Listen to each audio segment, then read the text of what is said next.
Olá, gente. Boa tarde a todas e todos. Tem bastante gente aqui aguardando a gente iniciar o programa com Rui Costa Pimenta. Boa tarde, Rui. Tudo bem? Rui ainda Boa na tarde. Itália. Como é que você está? Tudo tranquilo. E vocês aí? Vocês devem estar mais tranquilos aqui do que o noticiário daqui. Os jornais daí devem estar pegando menos fogo do que os daqui, né? Não, aqui tem escândalo grande, viu? Escândalo grande? O que está pegando? O... Surgiu um escândalo que o Salvini, né, da Liga, a extrema-direita, que está no governo, ele foi denunciado por ter recebido financiamento da Rússia, mesma coisa que o Trump, né, para as eleições parlamentares. Isso aí abriu uma crise no governo. E nesse momento aqui tem uma luta feroz aí entre os independentes, o Movimento Cinco Estrelas e a Liga. Uma luta ferocíssima. Todo dia está no jornal, estão quase se pegando de tapa aí. Caramba! Então, O jornal de hoje, inclusive, só um comentáriozinho, o Corriere della Sera, não, Manifesto, o Il Manifesto, que é um jornal de esquerda, falava o seguinte, que o Palácio Chigi, que é o Palácio do Governo, né? Falou, parece aqueles palácios em guerra civil, onde a pessoa que está no andar de cima atira na pessoa que está no andar de baixo. cara, Essa foi a descrição deles, uma coisa muito grande. bastidor de como que tá o clima lá dentro. Está muito feio, mas eu tenho a impressão que a burguesia italiana, a parte mais importante, banqueiros, etc. e tal, eles decidiram botar o pé no freio para a extrema-direita por causa do resultado eleitoral. Eles se assustaram com o resultado. Uhum. Aqui também o Congresso, essa semana, teve cena bastante conflituosa, digamos assim, né? Depois de vários dias de articulação, aprovada a reforma da Previdência. A gente já fala disso, só cumprimentar o pessoal aqui que estava esperando, estava ansioso para te ouvir, Rui. E, então, só explicar que a gente teve um pequeno atraso aqui, o Rui está na Europa, então a gente tem mais dificuldades aí para a transmissão. O pessoal, a Verônica está perguntando se começou agora. Sim, acabou de começar. A Anice Souza está pedindo para a gente falar sobre o TOEFL, vamos falar. A Aline Galvão está por aqui, Kleber Heisen, Francisco Alencar, enfim, bastante gente esperando a sua análise hoje, Rui.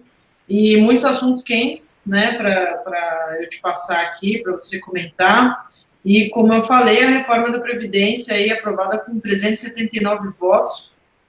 Acho que a gente já esperava na reta final, né, a gente esperava que a compra de votos ia acabar sendo bem sucedida, né, aquela oferta gigantesca de emendas parlamentares resultou nesse placar, né? Mas foi uma vitória cachapante, né? Você imaginava que seria uma vantagem tão larga para a base governista? E também queria saber se você acha que o dinheiro, nesse caso, foi o único fator, né? Não a articulação, mas ou se seria um conjunto das coisas. Olha, a minha ideia do problema era a seguinte, que o que estava impedindo a votação da reforma eram as contradições internas do bloco dominante, né? A contradição entre o Centrão e o governo Bolsonaro. À medida que eles conseguiram chegar num acordo, né? É um acordo que foi um acordo bastante precário, com muita dificuldade. Aí, evidentemente, que a votação tendia a ser uma votação esmagadora. Eu acho que a compra de parlamentares, que é uma coisa muito escandalosa, né? Algumas pessoas calculam que as emendas liberadas aí chegam perto de 3 bilhões de reais. Quer dizer, uma coisa de louco, né? Isso para um governo que é apresentado aí por muita gente como sendo governo anticorrupção, né? Quer dizer, derrubaram o PT para colocar o governo... É uma farsa isso daí. O governo impoluto, né? O governo impoluto é o governo das negociatas de larguíssimo alcance, de grande volume e tudo mais. Eu acho que isso daí é importante, né? Porque você vai fazendo concessões, fazendo acordos e vai comprando os deputados também, né? Eu acho que é uma coisa importante para aprovação, mas mostra que o governo conseguiu, depois de um período de negociação, conseguir um certo consenso no interior da burguesia sobre aprovar a reforma, né? Uma coisa que é um pouco... O que chama um pouco a atenção é que declarações anteriores haviam dado conta de que o Centrão não queria dar ao Bolsonaro toda essa largueza, digamos assim, financeira, né? Economia de quase R$ 1 trilhão aí, e alguma coisa mudou porque eles decidiram voltar atrás, né? Eu acredito, uma hipótese, que o fato do governo Bolsonaro estar relativamente debilitado, né? Relativamente não, muito debilitado, inspira uma preocupação de que é preciso dar uma sustentação ao governo para sustentar o regime político de conjunto, né? Eu atribuo essa aprovação, mais do que tudo, a causas políticas, que têm a ver com o andamento da situação política, né? O que você achou dos votos que não seguiram a orientação do partido, né? Isso sempre aconteceu, mas parece que esse ano, nesse caso específico da reforma da Previdência, isso teve um destaque maior. Não sei se porque tinha muita gente envolvida no debate nas redes sociais, embora a reforma trabalhista também tinha, mas tinha ali a figura da Tabata Amaral, que é uma deputada nova e que tem bastante espaço na mídia e que, por algum motivo, deu a entender, talvez no PDT, porque ela nunca tinha ido contra a reforma no seu discurso, né? Mas os seus eleitores, ou parcela deles, entendeu de alguma forma que ela votaria contra a reforma, ficaria do lado dos trabalhadores, e isso não aconteceu. Mas ela não foi a única, tiveram 7 no PDT, o PSB teve 36% de dissidência, né, contra a orientação do partido, e isso ganhou muita repercussão na internet, em reportagens. Como é que você vê isso? O que você acha que os partidos deveriam fazer agora? Porque essa é uma boa parte da bancada, né? Por outro lado, isso havia sido aprovado em resolução partidária antes. Primeiramente, eu acho que a gente deve desmascarar a ideia de que esses partidos eram realmente contra a reforma da Previdência. Eu não acho que seja assim, tá?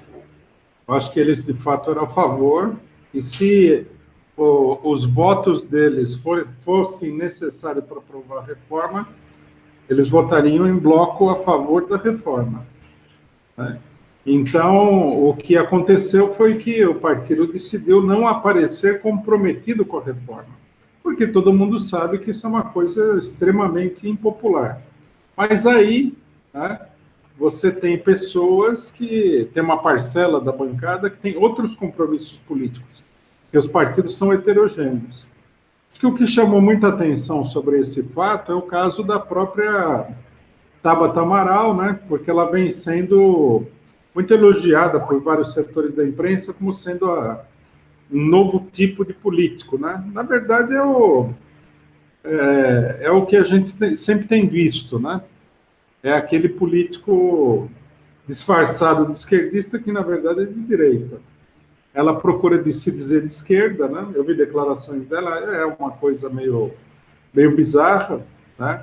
Mas é o PDT também é um partido que só tem ali gente ligada a empresários que quer se passar por esquerdista. E eu acho que, como a votação é muito impopular, né, para qualquer pessoa que queira se dizer de esquerda, chamou muita atenção a votação dela. Agora, a votação dela é lógica, porque ela é uma cria de grandes empresários brasileiros, o Paulo Lemann e tal. qual será a posição do João Paulo Lemann sobre a reforma da Previdência? Acho que a gente não precisa de muita imaginação para descobrir o que é a posição dele. Ela votou de acordo com as pessoas que financiam ela, isso aí é óbvio. Agora, eu acho que o mais importante de tudo, que é mais surpreendente, é um aspecto que fica um pouco oculto, né? Alguns jornais especularam, ou não especularam não.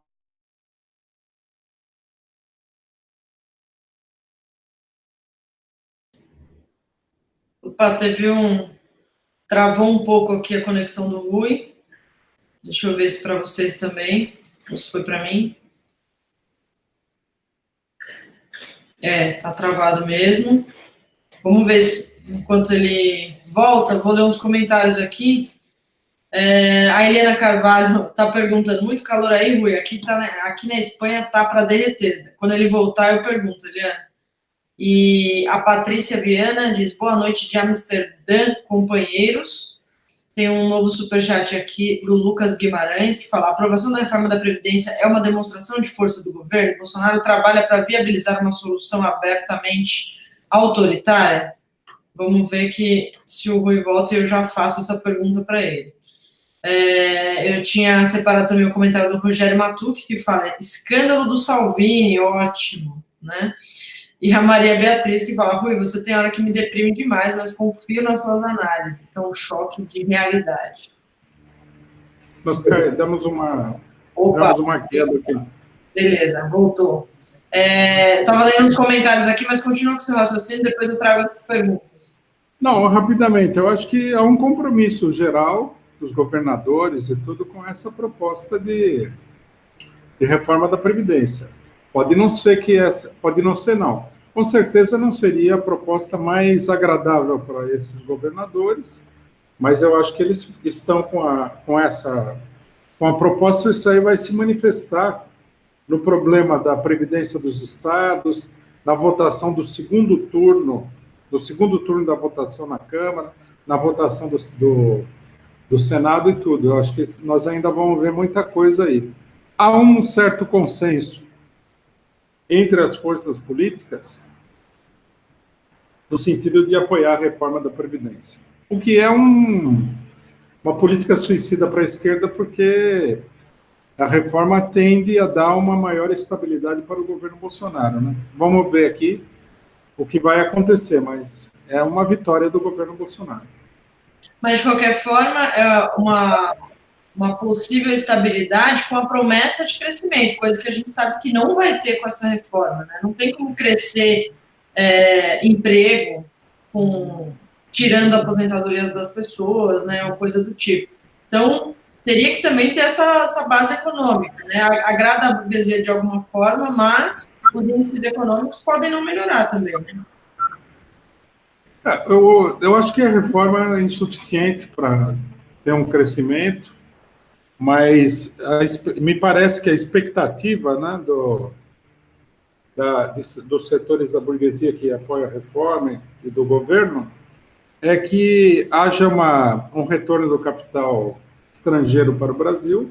Acho difícil isso daí que aconteça em grande quantidade, porque o cenário político, o ambiente econômico é muito negativo. A gente, inclusive, viu que a China teve o pior PIB, né, de todo esse período aqui, 6%, que pode parecer muito para o brasileiro, está acostumado com o crescimento zero, mas é pequeno esse crescimento para a China. Seria pequeno até para o Brasil, na verdade, do ponto de vista do desenvolvimento. Mas, então, quer dizer, não vai haver nenhum grande crescimento, mas pode haver aí um reforço de setores de classe média que atuam no mercado financeiro ou que têm uma atividade econômica ligada ao capital estrangeiro, né?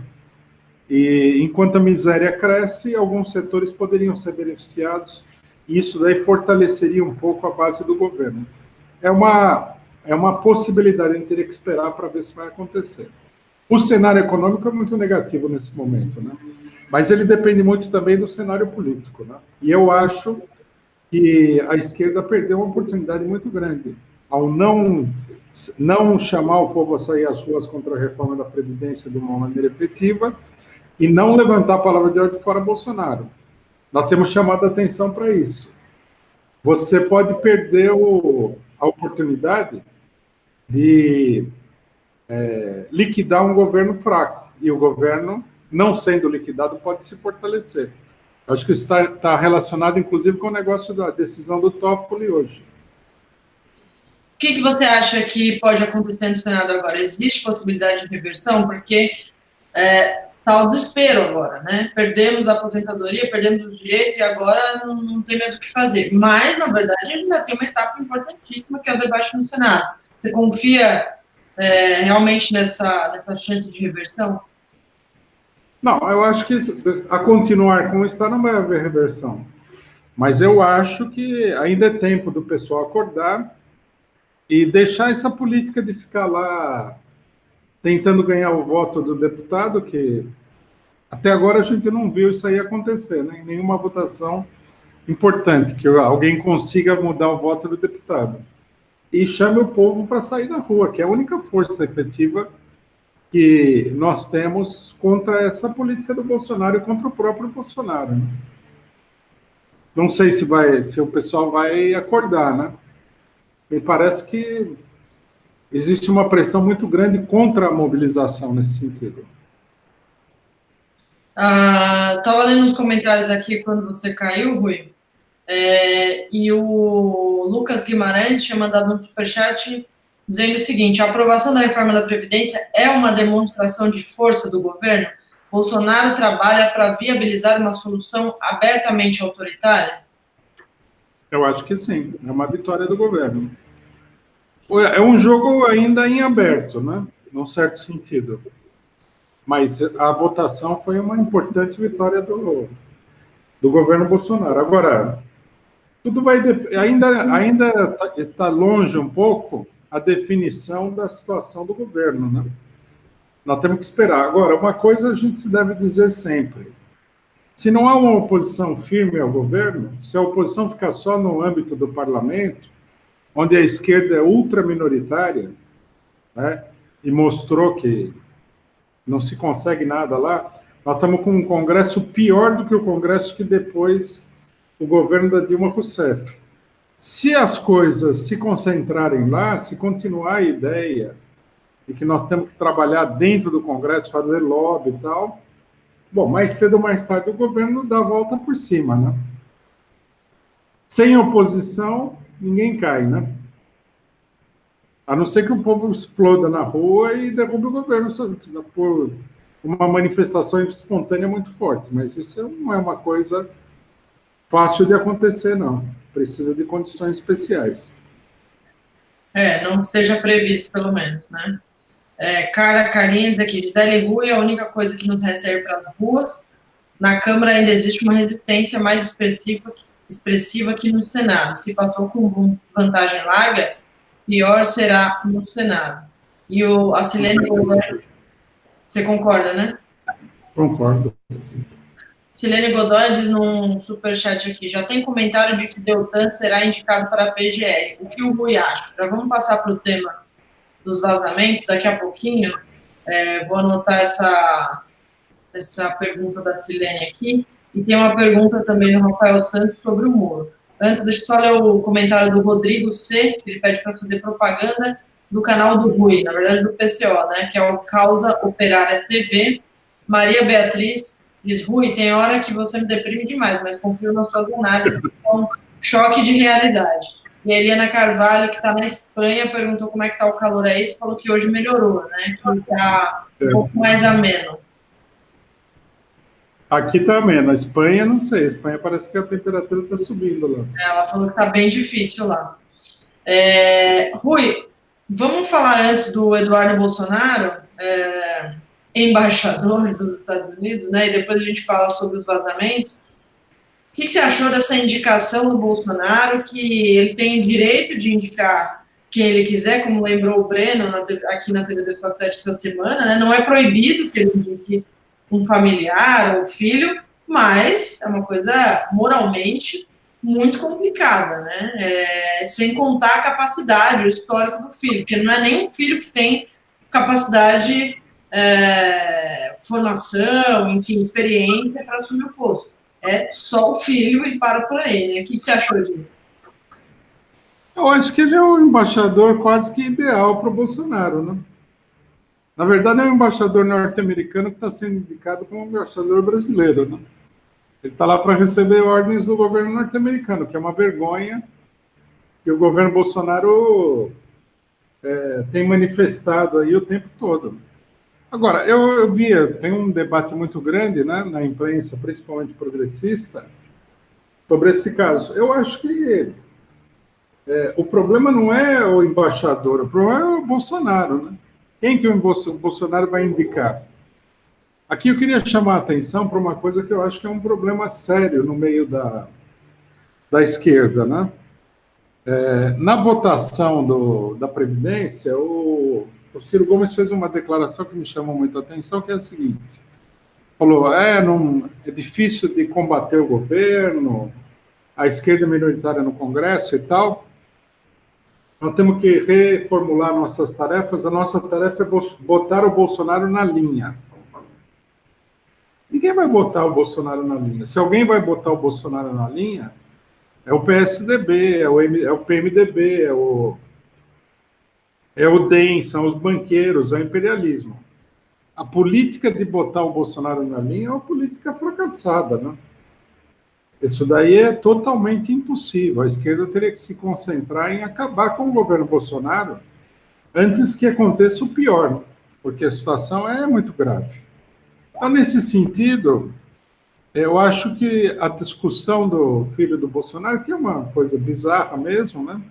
Mas quanta coisa, em 6 meses, quanta coisa completamente grotesca o Bolsonaro não fez até agora.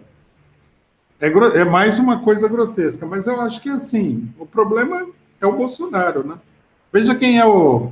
Se a gente for ver o time do Bolsonaro, é um time que, primeiro, causa uma perplexidade geral e, segundo, é um horror, né? Damares, esse ministro das Relações Exteriores, é uma coisa muito grotesca. O Weintraub na educação, parece que a impressão que você tem, assim, eu acho que condiz com um governo dominado aí pela extrema-direita, que parece que alguém abriu a porta do inferno e os demônios saíram todos na rua, né? Agora, eu acho que não adianta tentar colocar o Bolsonaro no... Disciplinar o Bolsonaro não vai dar certo, não. Tem que tirar o Bolsonaro. Esse é o problema. E a situação, ela é perigosa. Isso que eu acho que a esquerda não vê. Nós temos no Brasil uma situação virtual de ditadura que pode se aprofundar muito. Peço até desculpas para a pessoa que fica meio deprimida quando eu falo, mas a única alternativa é sair às ruas, é lutar, né? Não tem jeito. Você usou uma expressão agora que acho que você não tinha usado antes, né? Estamos numa situação de ditadura virtual, né? A gente, será que vai passar para a ditadura real num próximo passo? É bem provável, né? Porque, veja só, essa ditadura virtual, digamos assim, uma ditadura encoberta e tudo mais, ela é assim porque a resistência popular não é muito forte. Mas você imagine se a resistência popular fosse um pouco mais forte e o governo conseguisse se opor a essa resistência. O que ele faria? Iria colocar um monte de gente na cadeia, iria silenciar mais ainda, porque tem muita censura no Brasil já, a imprensa, veja as ameaças ao Greenwald por causa das denúncias. Quer dizer, nós estamos naquela zona cinzenta, né? A zona cinzenta entre o que havia aí de direitos da população e uma ditadura escancarada, né? E essa zona cinzenta é um perigo, porque o próximo passo, se a situação não for enfrentada com bastante energia, é o aprofundamento e o escancaramento da ditadura, né?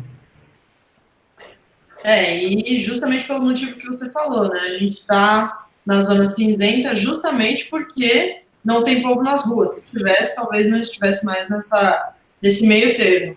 E também a zona cinzenta faz as pessoas acreditarem que está tudo certo, né? Que a gente está numa democracia, a gente vota, a gente pode sair na rua, a imprensa tem sua liberdade garantida, e aí, assim, a gente sabe que tem problemas, mas estão publicando, né? Estão publicando críticas ao governo, então fica muito velada essa situação. Só que tem toda essa situação do judiciário, né? Cada vez se mostrando mais persecutório e político, né? Eu acho que o que ilustra bem a situação que nós estamos vivendo é o caso do Toffoli, né, que é da maior gravidade. É evidente que os militares colocaram freio em qualquer investigação do governo Bolsonaro. E agora? Tem escândalo, tem o Queiroz, tem os laranjas e tudo mais. Não vai progredir. É um veto, né, a que o governo seja investigado. Quer dizer, então, pela via institucional, não vai acontecer nada, porque o STF está dominado pelos militares. É uma espécie de ditadura militar encoberta, né? Os militares mandam no governo. E decidiram que ninguém vai desestabilizar o governo Bolsonaro. Você acha que é os militares ou o próprio STF está, enfim, com essa linha, adotando mesmo esse posicionamento, no caso o Toffoli, né? O Toffoli tomou essa decisão, o Toffoli tem pautado ou não, por exemplo, o caso do Lula. O Toffoli tem se mostrado um aliado de primeira hora do Bolsonaro. Você acha que isso é de influência quase que dominante dos militares, ou você acha que também tem aí a militância do próprio Toffoli, né, que está muito próximo do Bolsonaro? Eu acho que o Toffoli ele acabou adotando uma posição política, né? Quando ele assumiu a presidência do STF, isso aí foi visto com preocupação.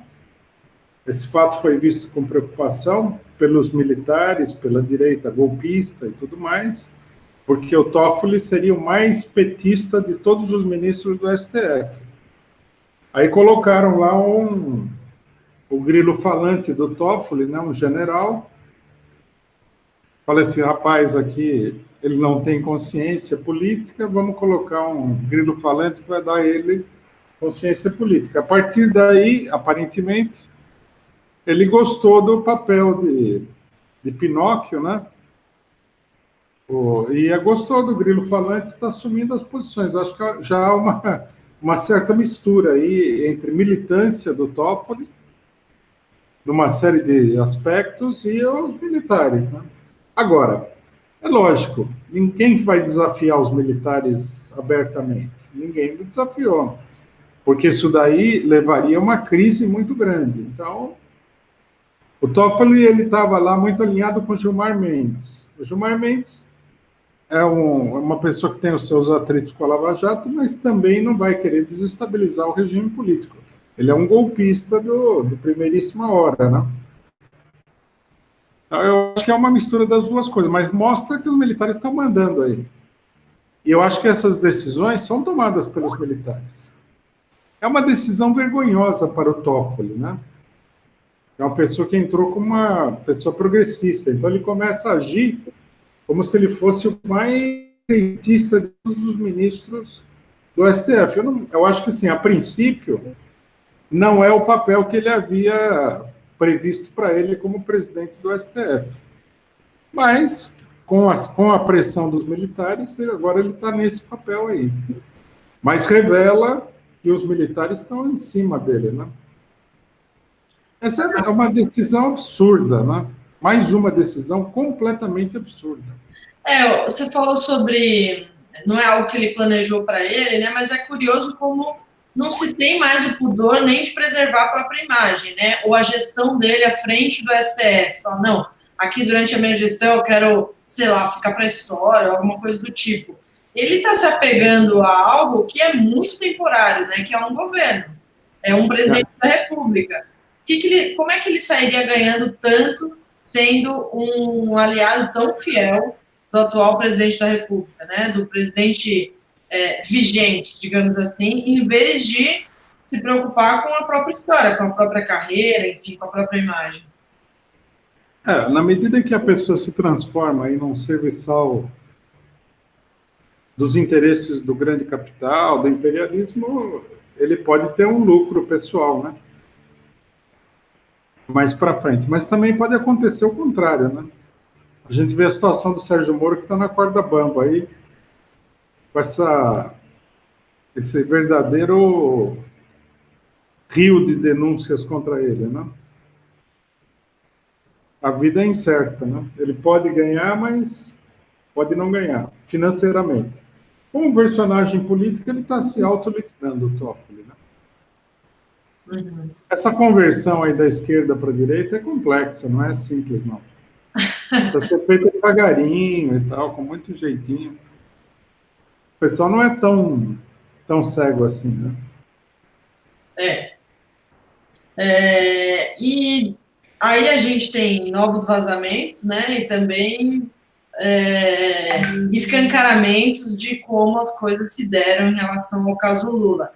E a gente volta à questão do STF, né? Porque o STF é quem poderia soltar o Lula com pressão das ruas ou sem pressão, porque sem pressão está mostrando que não vai fazer mesmo, mas poderia estar sendo pressionado por manifestações populares, não é o que está acontecendo, mas diante de uma decisão como a do Toffoli hoje também, fica complicado a gente ter qualquer tipo de confiança de que vai haver uma decisão, mesmo com o escancaramento de como tudo se deu contra o Lula, né? Mesmo com a farsa sendo revelada nas manchetes dos jornais, da capa da Veja, né? Não é do 247, é da Veja, mostrando aí diálogos que são muito complicados, daqui a pouco eu detalho um pouco, peço sua opinião mais específica sobre eles, mas que mostra um grande teatro mesmo para colocar o Lula na prisão, para tirá-lo das eleições, e mesmo assim nada acontece. Então vai ficando cada vez mais difícil essa confiança no STF, se é que existia alguma por parte da esquerda ainda. Eu acho que está certo o que você está falando. A situação é muito grave do ponto de vista institucional. É uma decomposição total do regime político, com seus defeitos e mais defeitos do que qualidade, mais defeitos e qualidades. O regime político está desaparecendo, né? A direita golpista vai instituir uma nova ordem política e jurídica no país, sem dúvida nenhuma. Está fazendo isso. E não dá para pensar que isso aí vai favorecer a população, de uma maneira geral, os trabalhadores, a esquerda, os setores democráticos e progressistas. Não, sem dúvida nenhuma, é uma evolução extremamente negativa. Por isso que seria necessário uma ampla mobilização política para frear esse processo. Não dá para você... Tudo bem, se você é um advogado, você vai lá e entra com o processo no STF, mas acreditar que isso daí vai solucionar algum grande problema político é muita ilusão. Eu acho que o que a maioria das pessoas que acreditam nisso não querem perceber, né, até mesmo alguns setores mais direitistas, é o seguinte: o golpe, ele é toda uma engrenagem. Não dá para você alterar uma faceta da coisa e deixar o todo lá continuando. Há uma série de problemas políticos que reverteriam o golpe e fariam que o golpe entrasse numa crise. A burguesia precisa defender o golpe de Estado e suas conquistas. Por exemplo, a eleição fraudulenta do Bolsonaro. Precisa levar o processo adiante, ela não pode voltar atrás, né? Existe um consenso entre os vários setores da burguesia que dominam as instituições políticas, o Congresso, o Executivo, o Judiciário, de que esse processo tem que ser irreversível. Então, não adianta, por exemplo, não dá para pensar, vamos soltar o Lula. Soltar o Lula é você abrir uma brecha muito grande nessa engrenagem.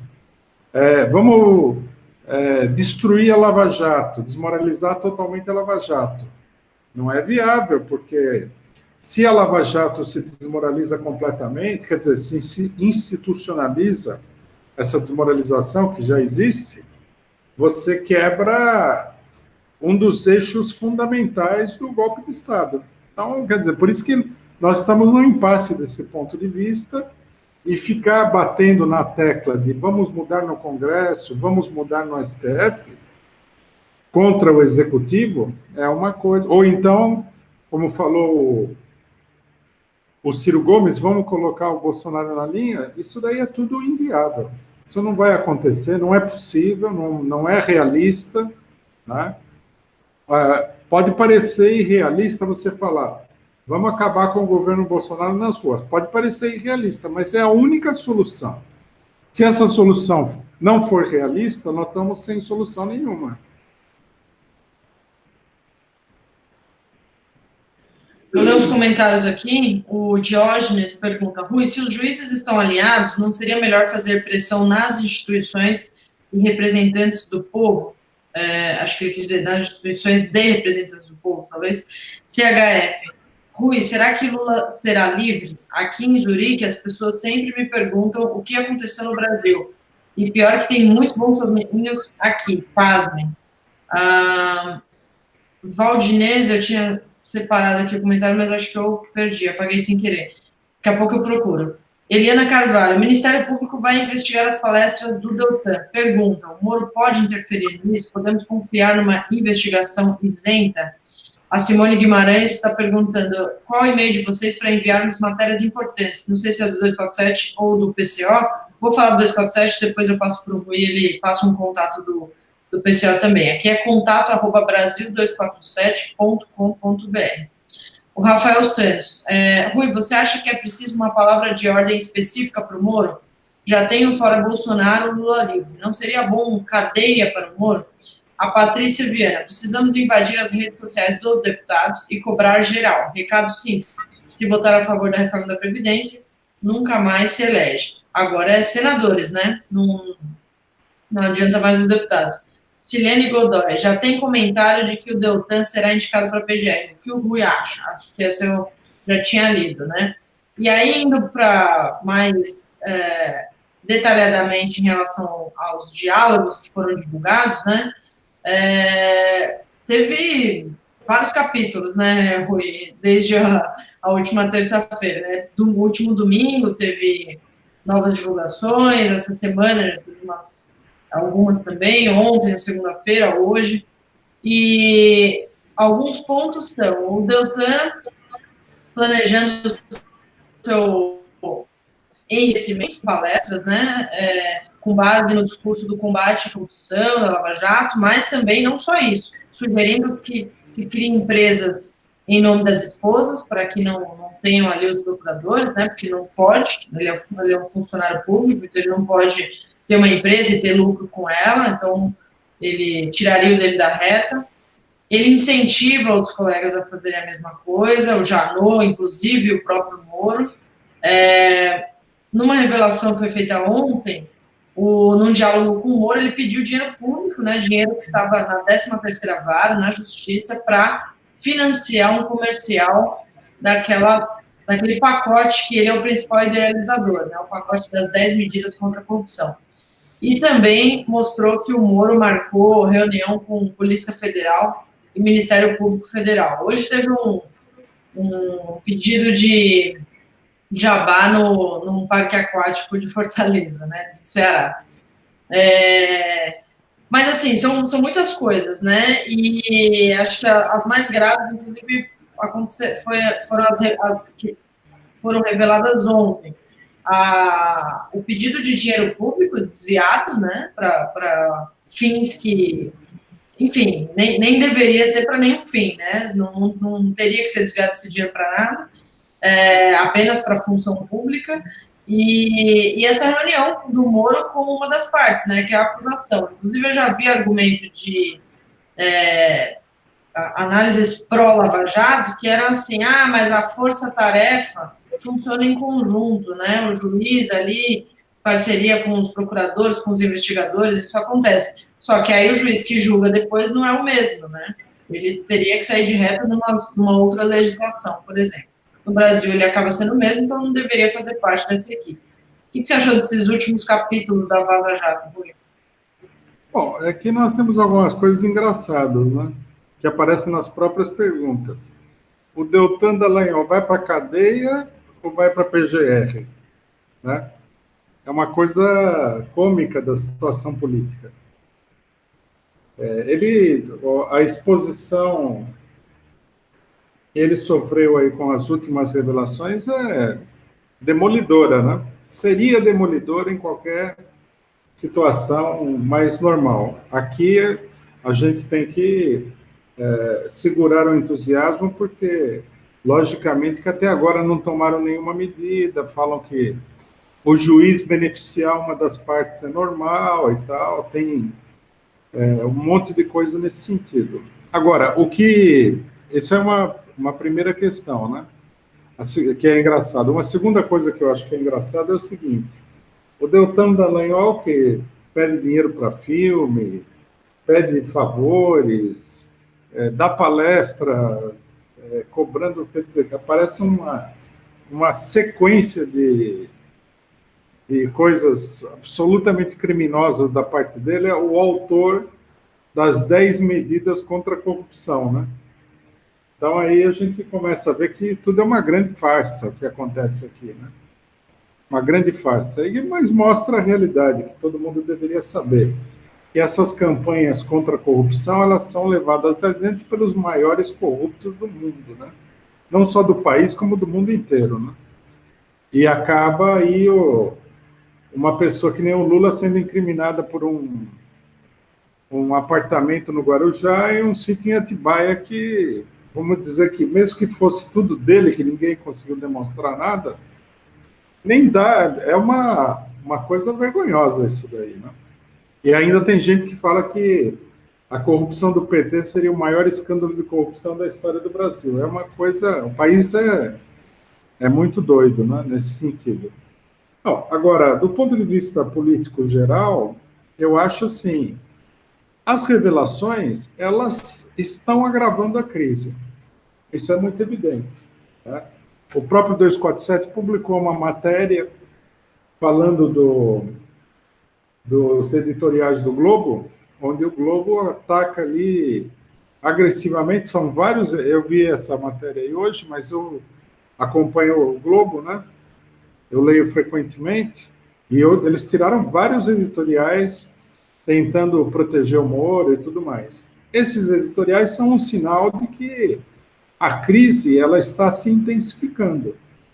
Né? Isso apesar de que não há uma pressão popular nas ruas e tal. Mas a burguesia tem medo justamente que essas revelações acabem levando a coisa para uma situação insustentável e aí sim haja uma mobilização popular, uma desestabilização geral. Eu acho que o caso denúncias da Lava Jato aí, do Greenwald, do Intercept e tudo mais, eu acho que isso daí é uma coisa central na situação política. E o que me espanta é que o PT, né, e outros setores que dizem defender a liberdade do Lula, que se posicionaram contra o golpe, ou que dizem não, que defendem, digamos assim, a liberdade do Lula, tem muita gente que defende sinceramente, né, não aproveitem a situação para intervir na situação. Seria necessária uma grande mobilização, porque isso está levando, é a maior crise nesse momento do regime político, é isso daí. A Previdência, tudo bem, é uma crise, porque é muito impopular, mas eles conseguiram aprovar essa coisa toda. Agora, as denúncias contra o Sérgio Moro e o Deltan Dallagnol, que começa a vir os detalhes à tona, a gente está vendo uma coisa muito muito escandalosa, isso daí é o centro da situação política, é o principal elemento de crise do governo Bolsonaro. Tá?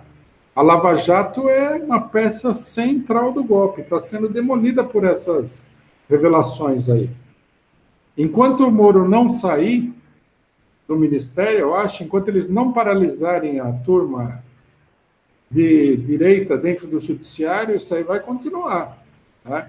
As pessoas que estão fazendo essa denúncia vão continuar. E essa denúncia é favorável para a esquerda e para o movimento popular de um modo geral. Precisaria ser melhor aproveitada. Eu acho que isso aqui é grave. Só uma coisinha que a moça pediu o e-mail, né? O e-mail para matérias, informações nosso é diariocausaoperária@gmail.com. Maravilha. Você falou, o pessoal vai continuar divulgando enquanto o Moro não sair, né? Pode ser que continue divulgando mesmo depois, né? Só que aí o Moro já estaria bastante desmoralizado, né? Com perdão do trocadilho, que não tem como não ter esse trocadilho, né? Sempre. Mas aí, falando na sustentabilidade... Mostra o verdadeiro sentido do nome da pessoa, né? Exato. Desmoronar, desmoralizar. Isso. Perfeito, né? Mas aí, falando da sustentabilidade do Moro, né? Porque ele continua fingindo, continua andando e assobiando, fingindo que nada está acontecendo, né? Vou até ler um tweet que ele fez hoje aqui, que ele diz: sou um grande defensor da liberdade de imprensa, mas essa campanha contra a Lava Jato e a favor da corrupção está beirando o ridículo. Continuem, mas convém um pouco de reflexão para não se desmoralizarem. Se houver algo sério e autêntico, publiquem por gentileza. Aí, desculpa, depois ele publicou uns dados de criminalidade e foi irônico, né? Ele colocou no começo, abaixo, notícia de verdade, esse sim, com dados oficiais, né? Então ele foi irônicozinho aí. Você acha que isso faz parte do desespero dele, ou ele realmente não tem noção da gravidade e do que isso pode acontecer na vida política dele? Não, eu acho que é sinal de desespero, né? Se está no governo, normalmente você não reage a essas coisas, né? Primeiro que ele deveria arrumar alguém para defender ele, não ficar se defendendo aí. Já é grave, né? Que mostra que ele está precisando de defensores, apesar de que o Globo defende ele, mas eu acho que a situação é grave. Ele evidencia isso, a defesa que o jornal o Globo faz dele evidencia isso, uma série de declarações, as ameaças contra o Greenwald. A crise ela vai se agravando com essas coisas aí. Ela está se agravando. E é muito séria, não é pouca coisa, não. Ela só não fica mais evidente porque, volto a insistir, a oposição, a esquerda, né, não explora isso daí adequadamente. E também fica essa resistência do governo que o Moro é uma figura importante para o governo, né? A Lava Jato foi um dos motivos para formar o discurso do Bolsonaro, enfim. Então, para se desfazer de forma tão rápida, né? O Paulo Gali mandou um superchat, diz: agora só um boicote comercial internacional.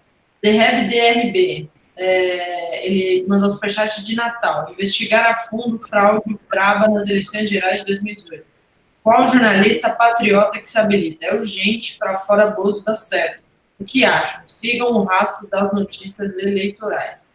E você falou sobre o caso Lula, né? Hoje saiu uma notícia, né, uma revelação de um trecho de um depoimento de um ex-diretor da Odebrecht, dizendo que foi coagido por integrantes da Lava Jato, né, por procuradores do Ministério Público, a construir um relato no caso do sítio de Atibaia. Então, é mais um caso que se mostra forjado, né? Agora, o caso do triplex se mostrando bastante desmoralizado, isso prejudica o processo seguinte, né? Que estão tentando já condenar o Lula em segunda instância para aumentar mais ainda a pena, etc. O que você acha que pode acontecer nesse caso? Você acha que pode ter influência política no processo do sítio, depois do que aconteceu e que vem acontecendo ainda no caso do triplex, e que pode ser ainda, podem aparecer coisas muito bombásticas, né? Conteúdo ainda que a gente não faz ideia. Eu acho que o conjunto do bloco golpista, de um modo geral, procura administrar a situação, né? Apesar da gravidade da coisa. Pelo que eu tenho visto, eles não deram nenhuma amostra de que eles vão recuar ou coisa do gênero, né? há muita defesa do TRF4, apesar das revelações, do Moro. Eu acho que, no momento, essas notícias, inclusive, reforçam a necessidade de condenar o Lula ainda mais. Que é para mostrar para a população, de um modo geral, para vários setores, que não há um recuo, né? É uma mensagem que eles vão procurar dar. Pode acontecer o seguinte, o Lula tem 7 processos, aí, sei lá, para dar uma no cravo e outra na ferradura, né? É o que o Moro, nas revelações, chama de tabelinha, né? Muita gente achou que não existia isso, que era você inocentar uma pessoa para poder condenar a outra com mais autoridade, né? Eles podem fazer uma tabelinha de 7 processos, eles inocentam o Lula em um processo e condenam ele nos outros 6 processos. Mas, de um modo geral, eu acho que a tendência é reforçar a ideia de que o Lula tem que ser condenado, ele é culpado, as instituições veem isso assim e tal, né? A gente já viu o negócio no STF, de jogar a bola para frente, quer dizer que eles estão achando que a situação é a opinião geral, né, dos meios políticos da burguesia é de que não tem que recuar minimamente no caso Lula. Acho que a posição nesse momento é essa daí. Tem que haver pressão de fora, da rua, para fazer eles recuarem, porque em outras instâncias, né, não há poder para fazer com que eles recuem. A imprensa, apesar das revelações, é super controlada, é um cartel, continua sendo, né? A Folha de São Paulo, a Folha e a Veja, e agora tem o El País, né, que é um jornalzinho sem vergonha espanhol, eles controlam isso daí, manipulam, minimizam, etc. e tal. Então não vejo nem imprensa, nem partidos políticos, nem Congresso, nem Judiciário, nada. O único poder que a esquerda tem, nesse momento aqui, seria nas ruas. Vamos ver, a mobilização é muito controlada e muito fraca, né? Veja-se com que cara de pau que aprovaram a reforma da Previdência, sem nenhuma preocupação. O pessoal está falando, nunca mais se elege. Isso aí é muito relativo, viu? Daqui a 4 anos vai saber o que vai acontecer. Muita coisa acontece, né? Em 4 anos, muita coisa é esquecida também. Sandrinha pergunta aqui no superchat: Rui, o que seria um comportamento ideal da esquerda? Acho que a esquerda tem que mobilizar o povo, tem que sair à rua. Não é um problema simplesmente de disputar de fazer uma disputa de denúncias. Então a direita fala A, a esquerda fala B e tal. Isso daí tem a sua serventia até certo ponto, mas é uma coisa limitada. É preciso trazer o povo para a rua, manifestar a insatisfação popular e fazer crescer essa insatisfação. Porque sem ação política ela também não tende a crescer, né? A gente discutiu isso aí na semana passada, que falaram que a campanha do Lula está enterrada. Mas ela está enterrada porque você tem que alimentar essa campanha. E a alimentação da campanha é trazer as pessoas para a rua, né? Nós, por exemplo, nós estamos montando aí uma campanha de rua, na medida das nossas forças. Nós estamos fazendo em várias cidades do país uma campanha de propaganda e tal, e passando um abaixo-assinado pela anulação dos processos do Lula. Se toda a esquerda fizesse isso, chamasse atos, etc. e tal, eu não tenho dúvida nenhuma de que a mobilização cresceria. O problema é que o pessoal não quer fazer isso. Vou te passar para as palavras finais aqui, o programa chegando ao fim, e te agradecer a todo mundo que assistiu aqui. A gente está com 5.400 pessoas ao vivo. Pedir para o pessoal se inscrever no canal e, se puder, apoiar financeiramente também. Dá para se tornar membro aqui no YouTube ou assinante solidário no Brasil247.com/apoio. Rui, passa então para as suas conclusões. Não, só eu queria chamar as pessoas, são muitas que estão assistindo nesse momento, chamar a atenção de que nós não podemos ficar esperando por alguma coisa que não vem. É importante sair na rua desde já, mesmo que seja em pequena escala. É preciso alimentar o movimento. A insatisfação popular contra o Bolsonaro é muito grande. Os próprios institutos de pesquisa da burguesia dão conta disso. Agora, volto a insistir, se nada for feito, a situação muda. Tá? Não há uma situação que permaneça igual. O governo pode tomar iniciativa, a burguesia é poderosa, tem recursos e tal. Apesar de todas as dificuldades, pode tomar iniciativa. Então, queria chamar todos a participar. Vai ter manifestações em Brasília.